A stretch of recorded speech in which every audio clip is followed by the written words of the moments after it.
When I decided to stop eating things that made me feel sick, banana bread was one of the first recipes I took a stab at. It was really just a soft banana vessel that would give me my morning intake of chocolate, let's be real. There's nothing that could be better about this banana muffin. She is gluten-free and vegan perfection. She's everything that your gluten-loaded banana loaf wants to be. I baked for myself twice a week when I was in university. One treat was kind of for the after dinner dessert, which was typically a cookie or a brownie, and the other treat was considered my healthier snack, which often was banana bread or some form of muffin. I know that some would argue that banana bread is still a treat, but it was the closest I could get to rationalizing cake for breakfast. My mom made banana bread fairly often when we were kids.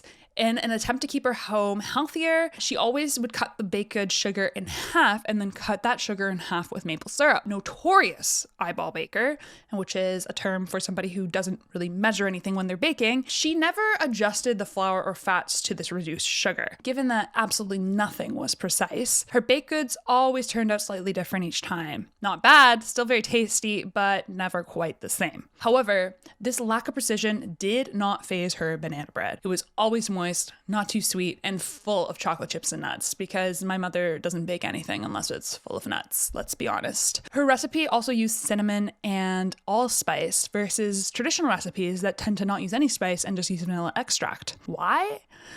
Probably because she had it kicking around the house. I didn't even know that banana bread was made spiceless until I went to university and tried a slice of banana bread in the university cafeteria. I was actually really surprised that it didn't have any spice to it whatsoever. On an absolutely complete tangent, maple syrup is not healthier for you when it's baked in a baked good at 350 degrees Fahrenheit, period.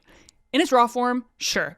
I'll give it to you. Maple syrup is a healthier sweetener compared to a refined white sugar. There are additional nutrients in it. However, and this annoys me to this day, on a molecular level, that maple syrup and any unrefined, healthier sugar, like your agave or your raw cane sugar, it's being broken down into glucose and fructose the exact same way a refined white sugar is. It is hitting your bloodstream the exact same way refined sugar does.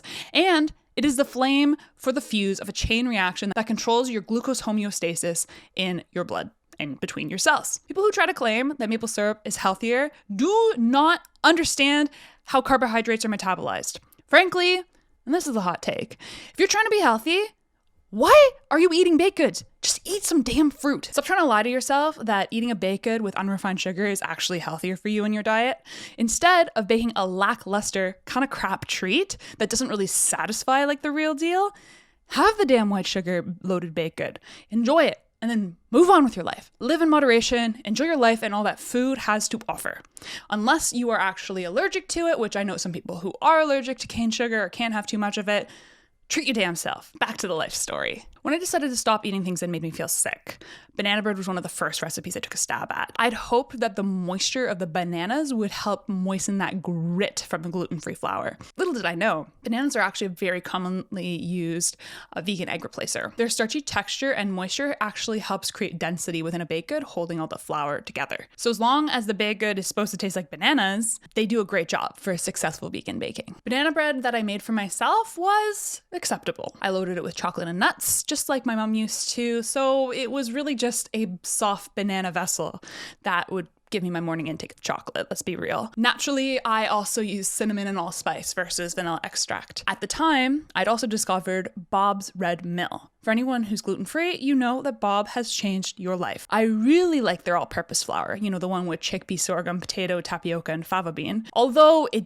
did taste like pennies because of the abundance of chickpea flour, and you might be saying, Kat, why the hell do you know what pennies taste like? This flour had a coppery metallic taste. However, this flour was not gritty, it formed a half-decent crumb, and it didn't contain any xanthan gum. This was key because I'd found that many gluten-free flour blends I would buy at the store tended to be too gummy because of the added xanthan gum. At the time, I wasn't really familiar with proper handling of xanthan gum, and frankly, which gluten-free home baker is. Unless you're blending your own flour, you really don't know the difference that a half teaspoon of xanthan gum can actually make. So I like to stick to Bob's all-purpose so I could control the xanthan gum, and I really didn't use very much. However, when I was preparing to open the bakery, I revisited this banana bread recipe and I tweaked it to ensure that it was sellable. I was determined to balance out that metallic-y taste of the chickpea flour. It also needed to stay in one piece and have to come out of the paper if it was a muffin without the bottom sticking to it, which at the time, that's exactly what was happening. If it was in a loaf, it also needed to be able to slice in a uniform slice that wasn't a crumbly mess that I could just, shove into my mouth. It also needed to rise like a muffin instead of becoming a flat puck,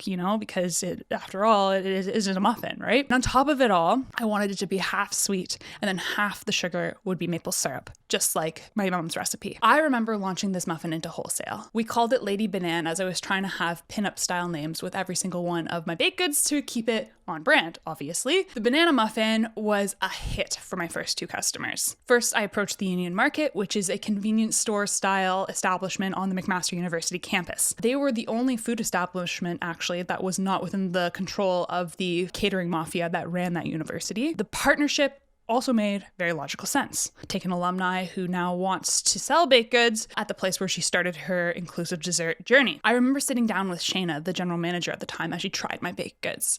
She loved the banana muffin, but I remember her asking me if I had ever made Chrissy Teigen's banana muffin recipe, the one with vanilla pudding. Vanilla pudding was not dairy-free or vegan, so obviously I had not. But I have recently tried that recipe when Chrissy Teigen came out with her premium banana muffin mix, and I'll say that the pudding actually adds quite a bit, but it doesn't really beat your classic banana muffin recipe, that's all. These muffins were also a hit at Relay Coffee, which was the first cafe wholesaler that I retained in Hamilton. Being refined sugar-free, Rachel, one of the co-owners, naturally loved them. Dollop's mission was fully realized at Relay Coffee. I started Dollop Desserts because I wanted to be able to go to a coffee shop with a friend and be able to have a delicious treat that was actually tasty and quite possibly shareable. And I wanted people with dietary differences to feel connected, not excluded or left out of these social rituals that involve food. Rachel understood that feeling of sacrifice because she had her own food allergies. The support and consistency that Relay gave me in the first 2 years when we worked together was enough to be able to help me hire my first part-time baker. It was truly unparalleled. And the best part is that Rachel and I still consider each other friends. The banana muffin recipe has not been tweaked since 2016, to the point where in the recipe folder where we digitally share all of our recipes, the banana muffin recipe is still written out to make 12 muffins, a single batch. Most of our recipes are written at scale, so we can make use of our large mixers, making like 90 to 120 units. This one, however, my staff just had to multiply out every single time. Sorry, guys. There's nothing that could be better about this banana muffin. She is gluten-free and vegan perfection. She's everything that your gluten-loaded banana loaf wants to be. I present to you the original Dollop Desserts banana muffin. P.S. Make sure you crack your scale out for this one. Not only are you going to be saving yourself time and effort because you're not going to have to wash all these damn measuring cups, but you can't quite get this flour blend right if you're just using measuring cups. Save yourself the time, save yourself the hassle. Just dump all the ingredients into one bowl on a scale and call it a day. Until next time, Katerina.